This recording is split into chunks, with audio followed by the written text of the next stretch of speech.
Welcome to Rethink, the Financial Advisor Podcast. My name is Adam Holtz. And this is Derek Notman. We are your hosts, both veteran advisors and fintech CEOs who challenge the status quo, question everything, and have fun doing it. Hear honest commentary on the challenges facing advisors today. And be part of a community where we can all rethink the profession. Now on to our episode. Adam, in building your marketing brand, what should you pay for and what should you not pay for? Well, I don't know. I don't pay for anything. I don't want to pay for anything, frankly. It's funny because most of the advisors we talk to have never paid a cent for advertising. We talked about this at the last time, but we thought that this is not actually the question. And I'm glad you asked it this way, because most of us in financial advice, as we've said before, learned prospecting. Yeah. We learned how to network. We learned how to call our family. We learned how to ask our cousin for business and our neighbors and people we felt uncomfortable with. But we never really learned marketing 101, as well as what we now call digital marketing today. So I think we should really educate everybody, because the marketplace has changed for marketing. It certainly has. So we're almost taking a step back. So advisors, take a step back and listen. We're going to give you some really cool insights here into what actually digital marketing is. Let's define that. And then we can figure out what the heck do we pay for and what don't, because it is super overwhelming to try to learn all this stuff, especially if we're newer and we're learning about what products and services and planning techniques we're all focused on. I mean, that's our job. We're advisors. We're not digital marketers. But digital marketing is extremely important to tell your story and acquire new clients. So we're going to jump in and just tell you how it is, man. Here we go. Great stuff. Well, so one of the things that I learned at being a fintech CEO is that I knew nothing about marketing. I thought that it was advertising. You buy some advertising, or you pay an agency. They do a bunch of stuff, and you got a cool logo. Next thing you know, there's business in the door. That's not the way it works today. Nope. And clearly, for those people that are starting with a scrappier budget, right? They have no budget. And they're willing to do some work on their own. There's some fantastic ways for you to generate what we would call organic interest. That means it's happening naturally because you're doing the right kinds of things. But you really need to understand the space so you know what to pay for and what not to pay for. So this term of digital marketing is actually, if you search it, is effectively, it's the promotion of brands to connect with potential customers using a different medium than normal, right? The internet and other forms of digital communication, your phone, social, a whole bunch of other stuff. And what we found when we did this research to try to communicate this to you, how do we communicate this to you in 30 minutes? Well, there's a couple of things you might want to write down. The first four that come up from most organizations that define this is, number one, search engine optimization, right? SEO, you've probably heard that term before. The second is search engine marketing. Okay, number two, probably these first two, you're not going to do too much. We'll explain that in a second. The third is social media marketing. Well, we probably can understand that. And the last is content marketing. All right, so we're going to explain these through, but it does also include some other elements, including email marketing, automation, and digital advertising. Now, okay, Adam, that was technical, more technical than we like to get, right, Derek? One of the things that I really took away from all that research that we did for this is that all of these include some form of call to action, a CTA. This term you will hear a lot, because CTA, or call to action, means you're asking someone who's engaging with whatever they're doing in the marketing effort to do something, to take some action. And it's important because a lot of us who learned how to ask for the business or ask for the appointment, that was the call to action, the moment when we ask somebody to take the next step. And it has to be present in marketing for it to be effective. I love how you broke that down. And don't worry, folks, we're not going to get crazy technical on here. You just need to understand how these things are, what they are, and how they work at a general level. That'll be enough for today. Yeah, that was it. Bye. Good night. So I hope you had a great day, and see you. Hopefully that was helpful. Yeah.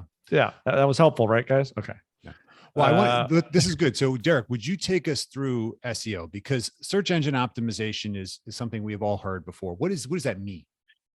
Yeah, so SEO is this technical thing where so Google and other search engines have what are called bots and their algorithms that are looking for types of content. Now, the beautiful thing about Google and other search engines is they can be predictive and they know what people are looking for. Okay. So then what they're going to do is say, okay, well, everyone's looking for retirement planning, for police officers. Let's just throw that out there as a whatever, it could be anything. All right. Well, now Google searches the ether, right? The internet to find out, okay, well, who's written about retirement planning for police officers? And lo and behold, Joe Advisor in Nebraska has a blog article about it. They didn't pay a penny to get any type of results, but now they're showing up on page 1 of Google. That is search engine optimization, because the Joe in Nebraska who wrote that blog post, if they did it correctly, either by themselves or with their team, knew that people were searching for that topic and then wrote their blog post in a way where Google would say, hey, this is exactly what people are looking for. We're going to serve it to them now. It's all organic, but it's still competition, right? Because you're competing with other people who are trying to do the same thing. So there are technical aspects here about that. Retirement distribution plan is another thing that you could have for police officers. You could get really, really in the weeds on this.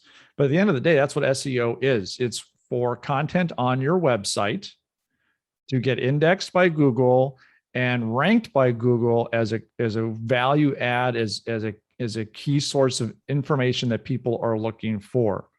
Okay. And then they're going to find that. Google's going to find it, and then it's going to serve it to people searching for that information. And then eventually that starts them down that path, right? So it's really interesting. But the thing about Google is it's free. You can go figure out what people are searching for, and you can see how competitive that keyword is. A keyword, it would be like, so keywords are certain things. Like when you go into Google and say the best pizza shop near me, that's a keyword phrase, right? So Google knows that. So when you put that into your blog post as a title, Google's going to index that and then serve that up to people that are looking for that thing. Yeah, I don't want to go down the black hole here, Adam, but that's essentially what SEO is. How does it work? Explain how the algorithm, what is the code line on 423? Yeah. So the interesting thing I learned about this, we did wind up hiring actually a firm to explain this whole thing to us, because we realized we didn't know what we were doing on this topic. But there's a couple of things I learned. Number one, as Derek already said, to summarize that, keywords matter. You can be intentional about the keywords you want your ideal customers to be searching and actually embed it throughout the content that you create, whether it's your website, blogs, social, everything. Because remember, when you go to Google, it looks for everything. It's looking at media articles, YouTube. It's looking for everything that could be relevant. And what it actually, the algorithm, we understand, is looking for actual reference support. In other words, if you just put a bunch of tag words like retirement planning in your content, and you don't have any backlinks that have credibility in the space, you're not going to be on page 1. Okay. And the problem is that if you're not on page 1, but who cares what page you're on? Because, right, page 1 would be of 100 million results. How do you own a keyword? In fact, it's really difficult to own a generic keyword like financial planning or like investment advice. It is very difficult, right? Because you're competing against the mega machines that are going to put out an enormous amount of content to control that organic. So we're going to get into paid in a second, but the key is you want to be very specific if you're going to try to do SEO. And my argument is if this is important to you, you should pay a firm to do this for you. Don't try to learn this. There are organizations that have figured out little nuances on the algorithm to make it work for you. If you want to be in the top search organically, so we're going to move on from this because many advisors are probably never going to actually try to do this. But if you're going to do it, we think this is one of those moments where you pay for somebody to do it. 100%. Let's talk about the second, which is all these. I love these acronyms. This is search engine marketing. Now, this is actually a little bit different because this is how you can pay these search engines to put yourself at the top. You have any experience with this one?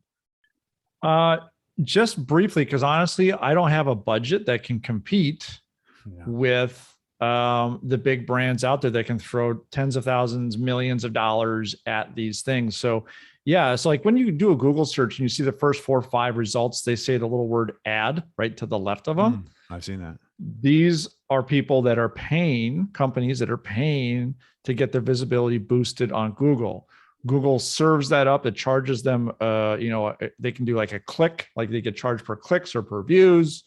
And that way you can get further up there. But I don't know about you, but whenever I go to a Google search, I skip all of the ads and I go straight down to organic. I don't click on any of the ads at all. And I go straight to organic. Even like, let's say I was searching Asset Map and you had a Google strategy in place. Yeah, I wouldn't click the Google ad for Asset Map. I'd go to the organic one. Thank you. Saved me like 10 cents. Also, there's some altruism there, right? I'm trying to like help you out a little bit, brother. I mean, thank you. But it all adds up. It all adds up. But so, I mean, SEM can work. You can do okay by paying just to get like things up there, but I'm not a big fan of it, to be perfectly honest. If you've got a marketing budget that like a BlackRock or a Fidelity does, like that works. They know they get some ROI there, but for a solo advisor shop or a smaller shop, it's tough. As for example, I go back to the SEO thing. If you Google virtual certified financial planner, my firm is the #1 organic result. I own that.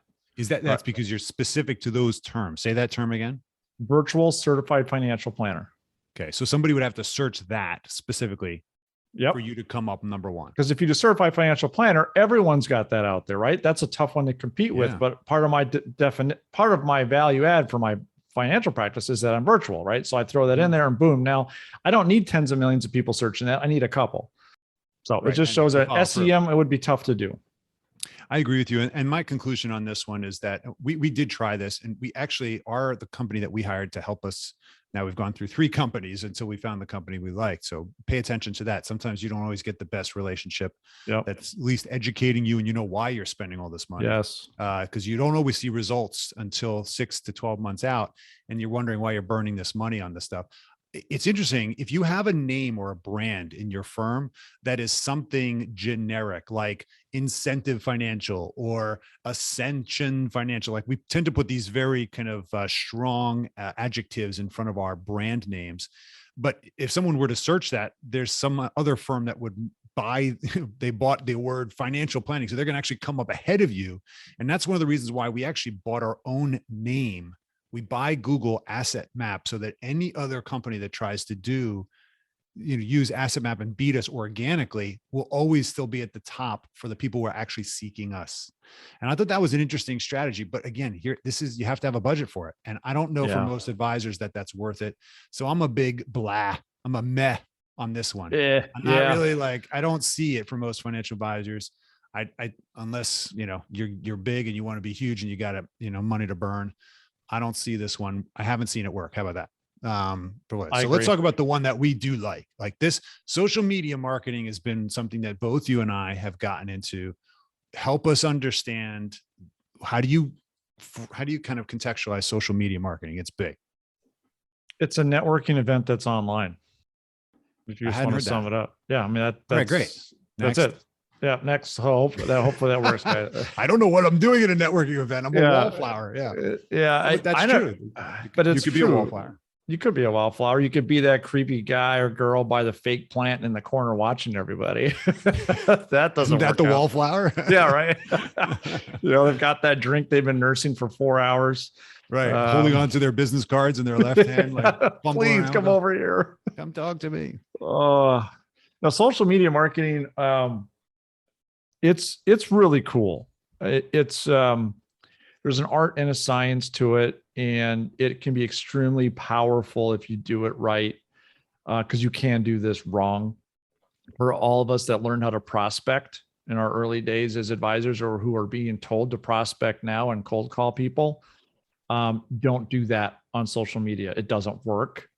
It's really a beautiful place where you can grow a tribe of people that are like you, that want to hear what you have to say, and vice versa. And then you can create awareness around that, education, awareness, calls to action, to get people to come through I'm not going to call it a funnel anymore. I'm going to call it like a sales or process cycle now. Okay. Nice. I like that. we have to have someone on here that is going to argue that the funnel is still there, because I don't think it is. I think the funnel's dead. Anyway, so it's really an amazing thing, but the social media companies have recognized this. They're doubling down on content creation, especially, but they've got these black box algorithms that we have to learn how to manipulate. Maybe manipulate's not the right word, but leverage, let's call Take it advantage that. of, yeah. Take advantage of, to be able to tell our story more, because the challenge now with social media is that a lot of people are on it.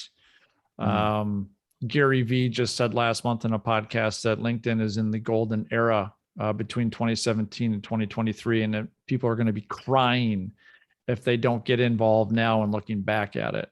That's interesting. Yeah, it is. But like LinkedIn is adding a new user every 3 seconds. It's 28,800 new people on LinkedIn a day. Wow. Right. So people are going to these places, and that means we've got competition there, but it's like a double-edged sword, because it also can work really well for you if you do it correctly. I could go on and on and on about this. Yeah, I have questions for you.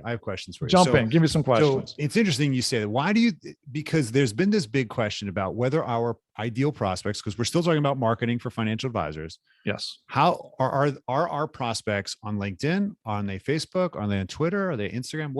Where are my ideal customers? All of the above. How do I focus? They're on all the above. Okay. So how do I know where my ideal customer is, or what message to give them? Like when they're going to Facebook, how do I know what I should be creating content wise for those people versus the LinkedIn people, Instagram? You have to know who you're talking to.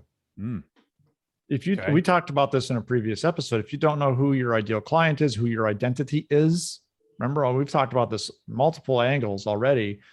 If you don't know that, then how are you going to know who you're going to talk to or where to go? If you know who your ideal client is, then you're going to be able to figure out pretty quickly where they hang out online. Okay.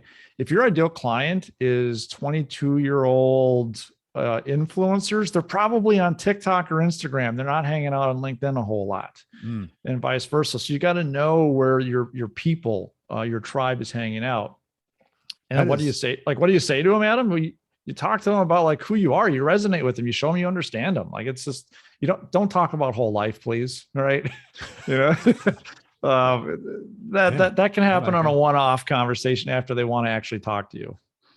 Yeah. So that's interesting. What we've learned over the years of using these different tools is how robust the data is that these companies have. Oh, when my you think gosh. about it, they know what you're looking for, what you're searching for, what you connect to, who you're connected to, who you like, who you comment on, and what are their preferences. And you can imagine this massive web of an algorithm that can kind of direct the right message to the specific party at scale. That's the power, the scary power of the social media network. And if you've seen recent documentaries on it, I think they kind of will freak you out.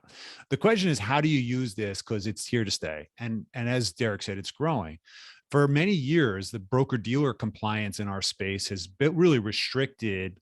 We'll call it authentic utilization of social media, right? You had to use pre-approved, canned, ghostwritten, articles out of some of the major companies out there that had been, vetted 10 times from FINRA, which basically means it connected with nobody and educated everybody, but didn't necessarily get them to take action or associate any kind of real value to you, other than the fact that you just served it up to them and they saw your name. So it was really a top of mind awareness campaign. Maybe I'm putting content in front of you that you care about. That being said, we're starting to see that change as I think compliance teams are getting more supportive of authentic content. Podcasting by advisors is becoming more popular, especially in social media. But I think the whole key to this thing is, number one, you got to figure out a way to start gaining a following, building that network. One of the things that is amazing that you've been able to do is just expand the number of followers and connections that you have in such a short time. How did you do that? How did you actually expand your network from the, I mean, it's a couple things. It's being consistent. So I show up every day to this online networking party. I create content instead of just creeping and watching whatever the people are doing. I found my voice in a way. I just started talking. I think one of the big challenges with the compliance side is advisors are scared to do things because compliance won't let them. And I would go back to you and be like, okay, if you send an email to a client or you're in a meeting with a client and you're talking about a concept or an event that happened in your life or something that you learned, or you're talking about something personal, are you asking compliance for approval for any of that stuff? No, you're not. You're not asking compliance. You're asking approval for like illustrations and products and marketing, like specific marketing pieces that are Investment related. recommendation, that kind of Yeah, stuff. that's Yeah. something that should be. So if you're gonna do social media stuff about that, then darn right your compliance is gonna have a say in it and view it. And they have a mandate from FINRA that they archive all of it anyways. But if you're talking about just who you are as a person and your values and things you've learned and interesting topics and questions that are not product, service, investment related, then just go say those things as long as it's archived. That's okay. Hmm. Because a lot of the BDs have done a good job, at least of bringing tech on where they can automatically archive all content, which is what they're supposed to do. And then they can review it and see if there's any issues. So I think that that's really, really important. I'm kind of going down the black hole here now, but Yeah, well, let me summarize that, because so you're saying that your strategy has been to be authentic and be committed and to stick with it, right? So that's how you've organically grown your following. You did it without necessarily paid components, right? You're doing a lot of that work 100%. Yeah. yourself. Like, yeah. We're doing some paid now, but for quite some time, it was all organic. I showed up, I did a post, learned how how some best practices for LinkedIn is, especially and leverage those. And then just went from there. And the thing has just grown exponentially. It's amazing what can actually happen in a rather short amount of time too. I tend to agree with you. The authentic voice is really the best. The challenge most advisors have, besides the compliance one, is they just don't have the time to keep creating the amount of content that normally it takes to kind of keep up or be relevant. I'd kind of give yourself a little bit of a forgiveness here. It's not that you have to write every day. It's not that you have to create content. It's that you have to be involved at the party, right? Sometimes showing up to the party is 90% of it. That means, you show up, you comment on somebody, you repost it, you say, you know what, I agree, or I disagree with this. And you start a conversation, and that actually lifts your awareness in the piece here. Remember that in many ways, the social media, the number one usage of your social profile and the activity that you create is your background check. That means when prospects are looking at you, they look at your website, then they immediately go to your social profile, typically LinkedIn, because it's the business side of it. And they start checking out, who do you know together? And then they start checking out where did you actually go to school and where did you work? And then they look at your activity and they see what you post and they see what you like. And now they get your political flavor and they get right. So they're getting a feel for what you care about too, the way that you would probably prospect them, or at least figure out whether they're the right candidate. They're looking at it. So sometimes it's also just about building the resume you want people to see, because it is public and it lives forever. So again, my conclusion to that, so we can move on, is that there are some fantastic tools that you might want to look up, like creating an engagement pod amongst your community of peers, something that we've played with. Just Google that. And what is an engagement pod? Something that you might want to put together. Fantastic way for multiplying content. There are also tools that allow you to write all your posts and then have them post throughout the week. So if you want to spend the weekend writing your stuff because you can't stop during the week, you don't have to do this just point in time. There's some really great tools out there that'll let you automate a lot of the social posting and awareness and liking. But that's the key. Just be engaged. Yeah. Show up to the party. Let's start there and then go from there. Show up to the party and participate, right? Like, cheers, everybody, say hi. And then also say goodbye, right? Don't just disappear, right? Still right. So that they know to invite you the next time. That's another thing, right? Sometimes this gets very social in its kind of roots. The fourth piece here is really, it's content marketing. How do you create all of this content? And I know that in many ways, a lot of the content is around this idea of making you a subject matter expert, some authority on the content that you're generating. And I look at this, Derek, very much like magnets. These are magnets that are attracting your ideal customers who have these pain points to your content because you are an authority. They're curious, they're interested, whether it is a technical subject, like I want to talk about estate planning and the taxes and how do you structure a life to reduce taxes. Okay. Or it could also be interest driven.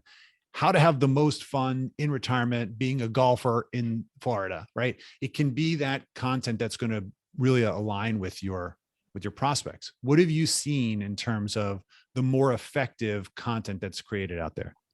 Well, it's interesting. I think before we even get to effectiveness, I think a lot of advisors have bought into like, yeah, okay, this stuff makes sense because most of us have downloaded an ebook or read a blog post and got some value out of it.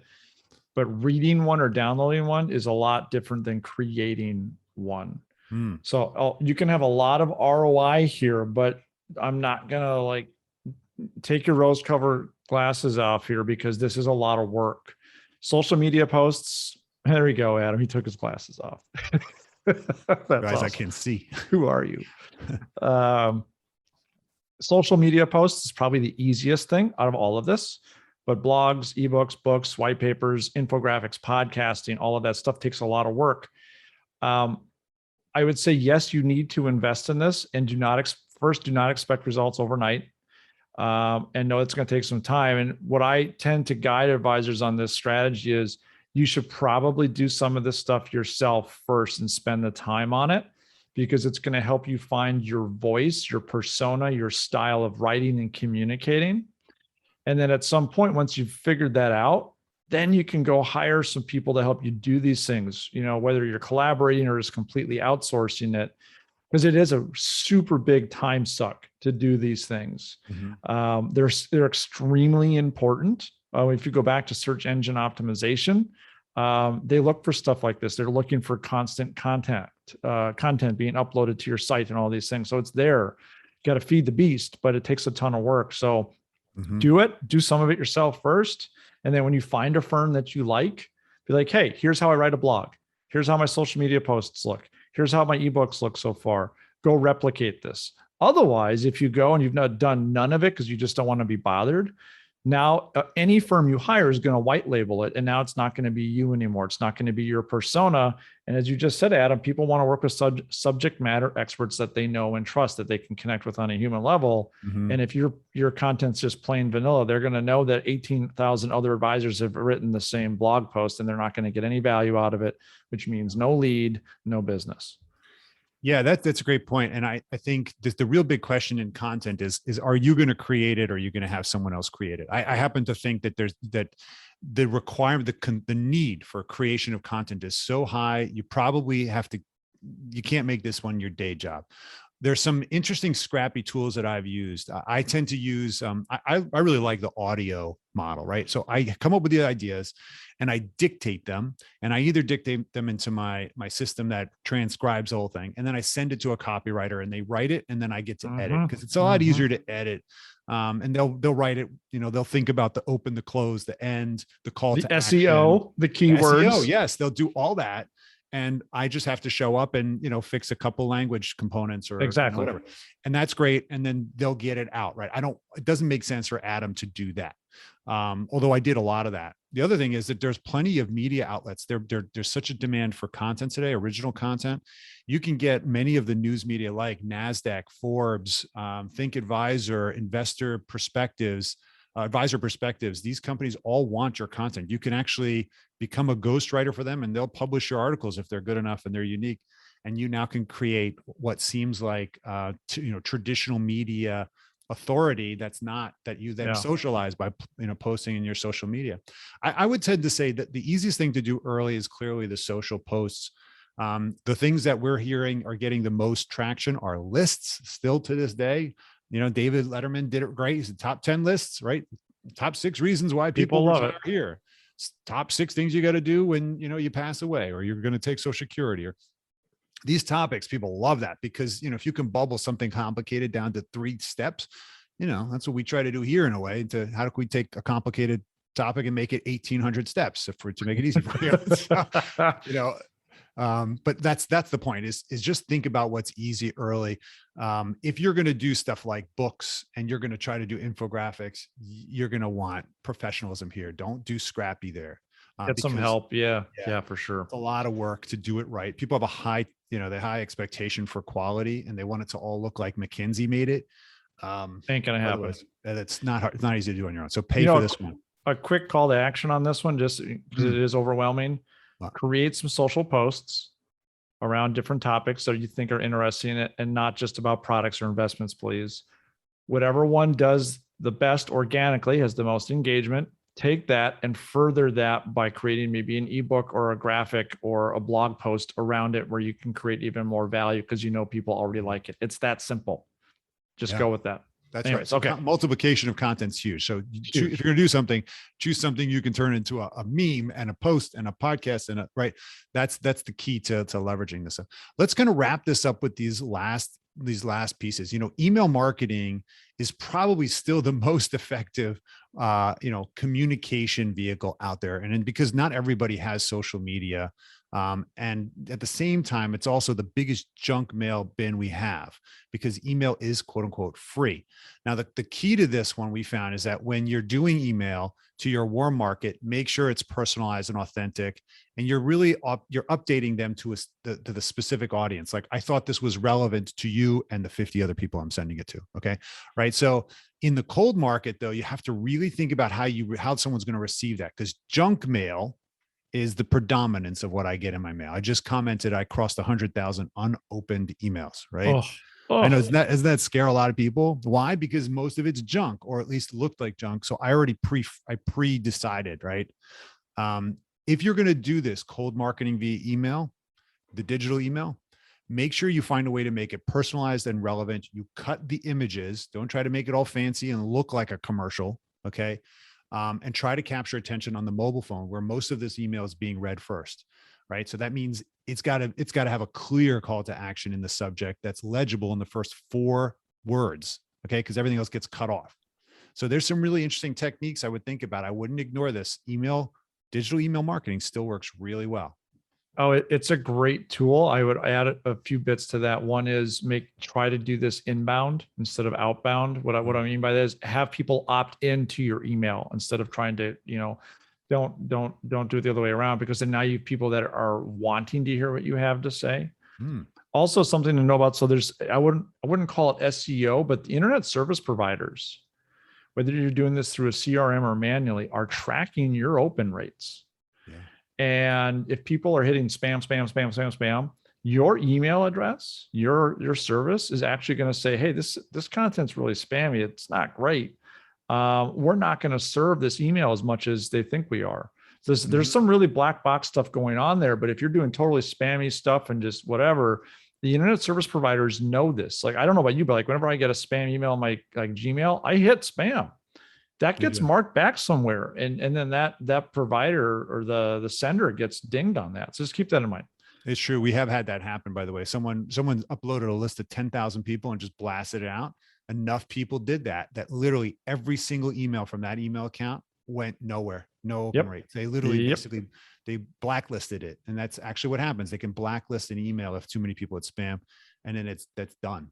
Years ago, that wasn't the case, but they got smart and they figured it out because people hate spam unless you're cooking it. So that's the problem. I should be hitting spam more often, right? The other question I think we get a lot is this idea of marketing automation and where should you pay for this marketing automation? Derek said it great. The CRMs have great functionality here for workflows. We run into advisors all the time and they haven't even set up these workflows for marketing automation. In other words, a drip email that's going out on an ongoing basis. Or even better, when a client is in a certain lifestyle stage or cycle of the advice journey, they get an automated email like, oh, it's 6 months to my next review. They get an automatic email. It says, hey, this is about time. You should be thinking about this. By the way, see our blog, follow our this, opt in for all this content, download this video. Right. You're giving, it's your opportunity when you connect on an automatic basis to, say, hey, here's all this value we're providing. Do you want it? Because sometimes our clients don't necessarily know what to ask for, right? So you have to serve it up in a way, say, hey, try this new mimosa cocktail I made. They weren't going to ask for a mimosa, but they're like, wow, this is great. And then they refer their friend. They're like, I know someone who loves mimosas. And then they forward that on. So every time we email them, we have to give more than the content of the email. The key here is that an automation system is really effective here. I know there's some fantastic campaign management tools that are in our space with financial advisors. They'll do the calendars and the posting and the campaigns. And one of the things that I've learned over this time is that if you these modern platforms, and there's several of them out there, I'm not going to drop names, for campaign management in financial advice, they have the ability to actually follow the journey. So they serve up an ad on social, that person interacted with it. Now they know which next ad to give them via email. And then they interact with that. And then they go into a highly likely you should reach out to them. Or no, let's keep actually cultivating that by giving them other relevant ads. So I think nurturing, thank you. That's the right word. That's it. But I think we should close this topic with this idea of digital advertising and should anybody be paying, right? So should advisors, Derek, be paying, spending money on advertising, or should they be spending money in other ways? Yes and yes. Okay. And a little bit of no. Okay. First, invest in your digital infrastructure. Get all your accounts set up. Then go pay either a digital marketing team to create content for you, things of that nature, copywriters, help get some of that outsourced. Invest in automation tools where you can. Those things are more important. I would say digital advertising should be last. Get everything else done first. And then, I mean, as a fintech guy, I would argue maybe a little bit differently, but if I put my advisor hat on and I have a limited budget and limited time, do the other stuff first, and then I would start paying for things at the very end after I've done everything else to further amplify my message. Got it. And I've been told this: if you pay for something and you invest in advertising and it gives you a rate of return, put a little bit more. See if you get the same rate of return, and you actually continue to do that until you start seeing diminishing marginal return. Right. So exactly, that's the key. Track that ROI. It could be. The key here is to do so. So let's kind of do our takeaways, and then we'll go to our question, and we'll wrap this puppy up here. Yeah. So takeaways, we've covered a ton here. As I just said this already, advisors, if you haven't already, please just build your digital infrastructure first. Get your social media profiles up and running. Get a clean website there. Get some type of email marketing in hand. Just get those things done first. A lot of that stuff's free. It doesn't take a ton of time. Usually set it up once. Pay for automation before advertising. Talked about that already. You can automate some of these things, like email marketing, for example, is a great example. And for all of this stuff, know who you're talking to, because you are marketing to them. So make sure your ideal client is defined, because then your posts, your pictures, your videos, your ebooks, all of the things that you eventually do should be built around who you're actually marketing to. So those are my 3 takeaways. Perfect. Oh, that's great. What I took away from today is, number one, you got to know where your ideal prospects are playing, right? That means you have to, again, define them. That means you have to also understand what they care about, down to the social interests and things they follow and are passionate about. Find people who are aligned with your own social interests, because that'll be more attractive long-term. Decide what you actually have time to invest in and what can you delegate. Okay. Because the reality is the authenticity is important here. And it's really attractive that you stay authentic, but we all know that you're going to run out of time. So focus on something small. Don't focus on the whole thing. So after you get that infrastructure done, relevant to where your prospects are, that's when you start just one of these things, not all 15 that we talked about. Okay. Yeah, totally. Let's jump to this, Derek. This came into LinkedIn, and it's a complete change of topic from Steve in Minneapolis. And he said, Derek, what's the deal with the best interest regulation? It seemed to be a big deal, and now all of a sudden it's off the media headlines. Would you guys rethink that topic for us as investors, having fun with the podcast? So what do you think about this? Where is BIR? Yeah, it was a major flash in the pan for a while there. It's hanging out with DOL, by the way, I think. Right. DOL yeah. and BIR. Right. Right. Yeah. And then all of a sudden it kind of just, it has not really been top of mind for a lot of people, but it needs to be. And we're going to jump into this in the next episode here. I think this is a great conversation, but if consumers, so just so you guys know, Steve from Minneapolis is not an advisor. So that's pretty cool. Like, we actually have someone who's not an advisor listening to this stuff. But if this is on a consumer's radar, then darn it all, it better be on the advisor's radar.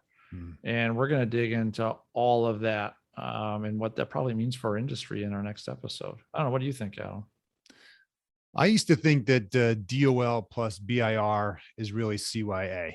And the interesting thing is that for most of us in the space, like I've always believed that I've acted in my client's best interest because I want to have a job tomorrow, right? And no one's going to stay with me if I'm not acting in their best interest. That comes across over the long haul, doesn't it?